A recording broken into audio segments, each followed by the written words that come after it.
Yoweri Museveni has been declared the winner again. Another vote, another confirmation, another chapter added to a long story Africa already knows. This is not about Uganda alone. This is about repetition. Across our continent, elections are held, results are announced, and power remains exactly where it was before the ballots were printed.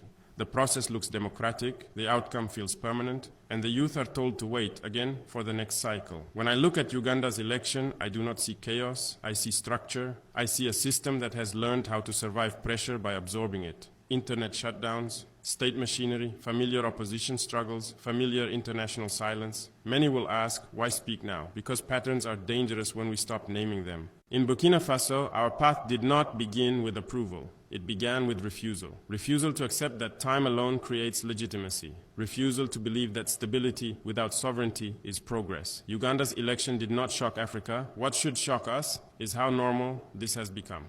Today is not about judging Ugandans. It is about questioning a political model that keeps repeating itself while Africa's future waits outside the door. When leaders win again and again, the world calls it experience. Inside Africa, many are told it is stability. But I have learned that continuity can become a shelter where deeper problems hide, untouched and unchallenged. Uganda's election followed a familiar script: a long-serving president, an opposition that mobilized youth energy, a state that controlled the tempo of the process. The result was announced and Africa nodded, because it has seen this movie before. What matters is not whether ballots were cast, but whether power was ever truly at risk. Across the continent, electoral systems have grown sophisticated. They are no longer crude, they are managed, institutions exist, courts function, observers arrive, statements are released. But behind this structure, the same question remains unanswered: can leadership change without permission from the very system it threatens? This is where the pattern becomes clear.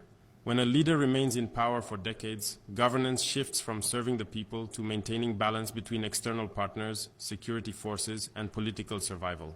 Development becomes measured not by transformation, but by avoidance of collapse. Youth unemployment remains high, resource extraction continues, dependency is managed, not broken. I do not say this to dismiss elections, I say it to expose the limits of elections when they operate inside inherited frameworks. Voting inside a closed system does not open the system, it reinforces it. Uganda is not unique, it is recognizable. From Central Africa to East Africa, long rule has been normalized through procedure. The people vote, but the structure decides how far that vote can travel. In Burkina Faso, we reached a moment where waiting for rotation inside that structure was no longer an option. Insecurity was expanding, sovereignty was shrinking, our future was being negotiated without us.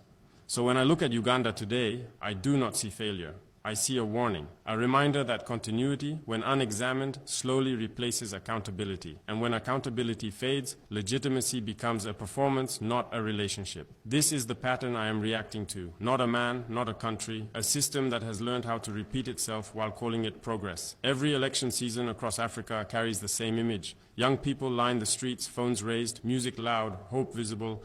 They campaign, they volunteer, they defend their vote with passion, and then, when results are announced, that energy has nowhere to go. This is not because African youth lack numbers, they are the majority. In many countries, more than 60% of the population is under 30. This is not because they lack awareness, they are more informed, more connected, and more politically conscious than any generation before them. The problem is structural. The door they are knocking on was not designed to open. In Uganda, as in many states with long-serving leadership, youth participation is encouraged only up to a point. Mobilize, but do not disrupt. Vote, but do not threaten continuity. Protest, but within boundaries defined by the same power you are challenging. The system absorbs youthful pressure without transferring real authority.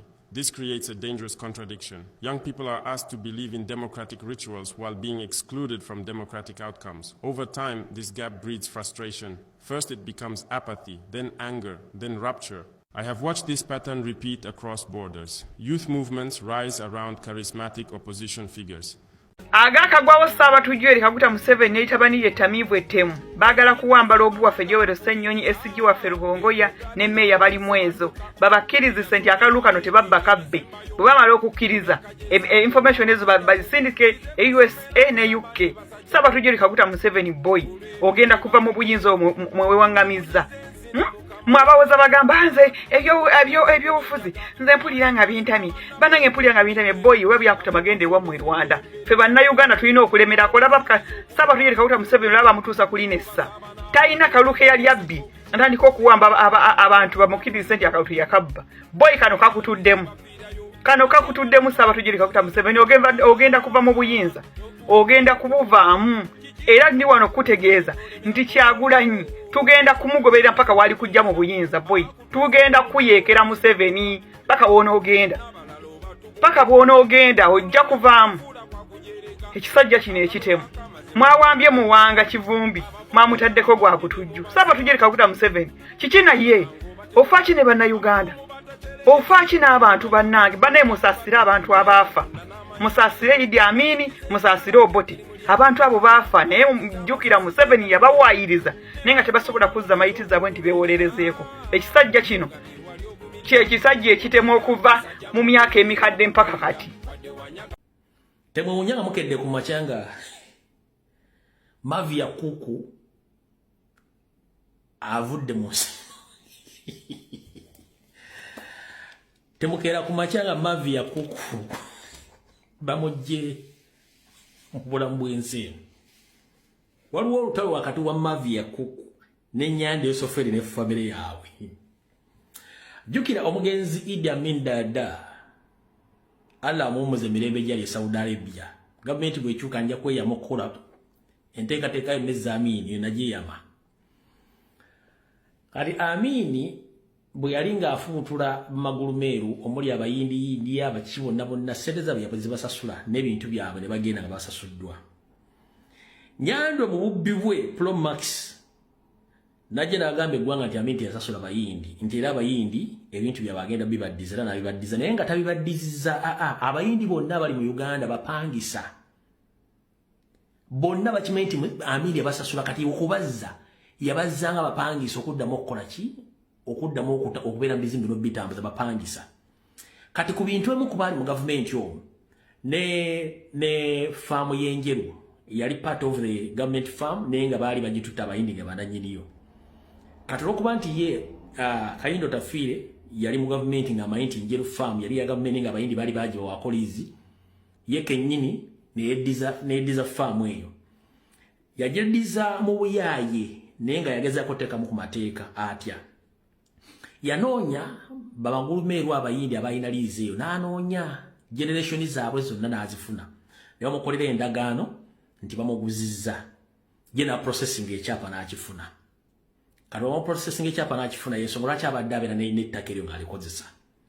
Naye nga teyali yakola ki teyaligula tebali mu mateeka yakozesa chance eyo.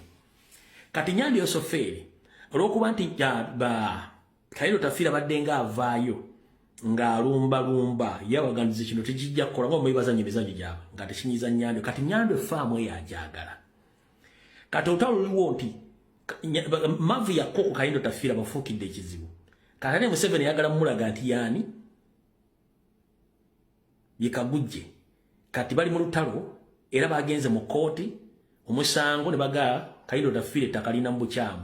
Museveni ng'akozesa amaanyi ge mu judicial. Kati Kayindo Tafiire ataddeyo okujulirako mu kooti okulaga nti yenna nnyina ettaka mutuufu. Kati gye binaggwe yamuyinza okuleka Kayindo Tafiire nga muyiye amadinisa kubanga ettaka liri mu strategic area Nyanda alyagala n'okulaga ono nti yalina amaanyi kuba badde atandise bamanyira ng'amanyira mutawani we. Kati kirimu influence yamu kubanga Mavi ya Kuku takolanga na muhoozi yaganze zifuge baana bato. Kati mugenda kulira tabbu eri awo essaawa yonna muyinza okuba bamuyiye amadinisa oba ekintu kyonna naye ng'olutalo lw'amaanyi nnyo oyinza n'okuvaamu ekintu ekinene. So Kayindo Tafiire ku bintu by'ettaka awo baliwi. Waliwo olutalo lwalwa luli wakati wa Nabbanja Janet Mukama Museveni wa namba 7 wa namba 5 Nankabirwa ng'olutalo luno luli bwe luti luva ku masannyalaze gammwe. Nankabirwa y'omu ku bamafiya badde baddukanya ekitongole ky'amasannyalaze. Nabbanja naye umemu bwegenda nga kusaba minisita Nabbanja n'afuna interest okumanya endagaano zonna z'amasannyalaze zaali zitya. Agenda kizuula nga amasannyalaze mu Uganda gabaddemu abafere bangi.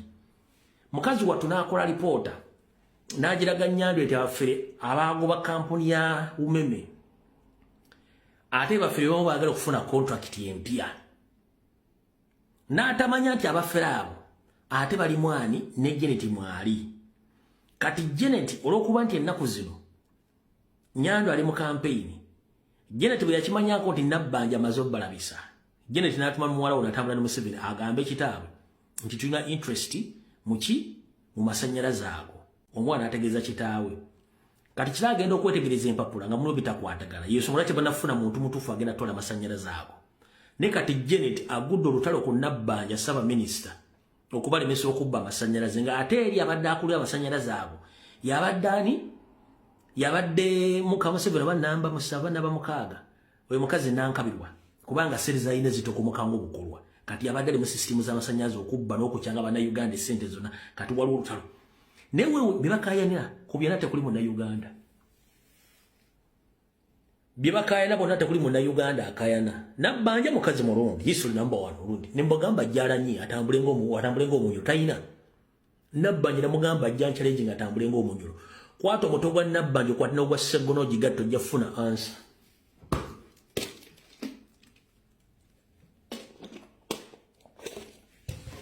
kwato mutogwa Ssegono okwato gwa Nabbanja jafuna answer Ssegono atambule ng'omuganda tajja kulaga Nabbanja atambule ng'omunyoro tagenda kulaga na kitawe wali kabere jjajjawe Museveni nabagamba dataliko kubuuza jene ndabagamba dataliko kubuuza oyo muhoozi talina kyalina ate Salimu Salomo Somali w'olugulu talina kintu kyonna kimukwasaganya ku Uganda kati ababbi bakaana ebintu bya Uganda banna Uganda basirise bali mukubba gwanga musirise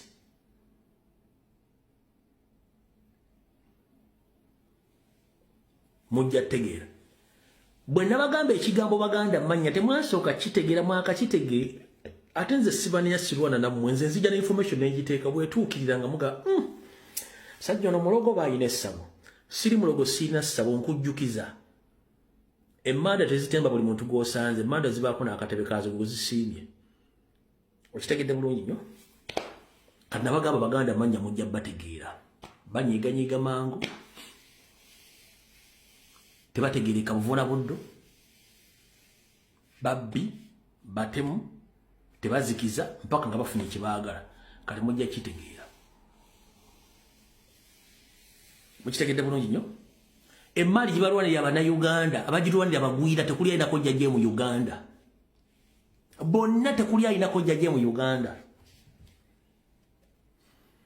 kati waliwo message eno mbadde nga nfuluma information abantu nga basirika kati kambasomere message eno muwulire bulungi nnyo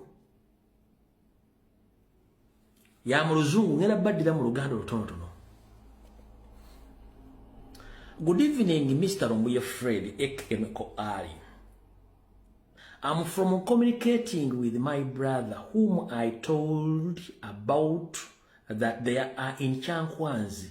Actually, he's crying and he has told me that Uganda is under captivity by the Tutsi. Akaongeza akalungi mukulu Fred Rombuye Ekemeko Ali. Munange nva kwogera ne muganda wange olwaleero. Muganda wange ono aliyo Chankwanzi angambye nti tulaba omusajja Rombuye ngali mu kwogera ebigambo naye olwalire ebbanga litumaze eno tubitegedde omusajja ebigambo byogera bituufu. Eggwanga Uganda liri mu buwambe. Naffe twagende tukimanyi naye ate tuzuulidde n'ekituufu. Nagamba, out of the 400 people in the training session here, we've realized that the native are 70 according to the names on their list. Batu twale embuzi bina ez'abantu tubadde edo nga tuli mu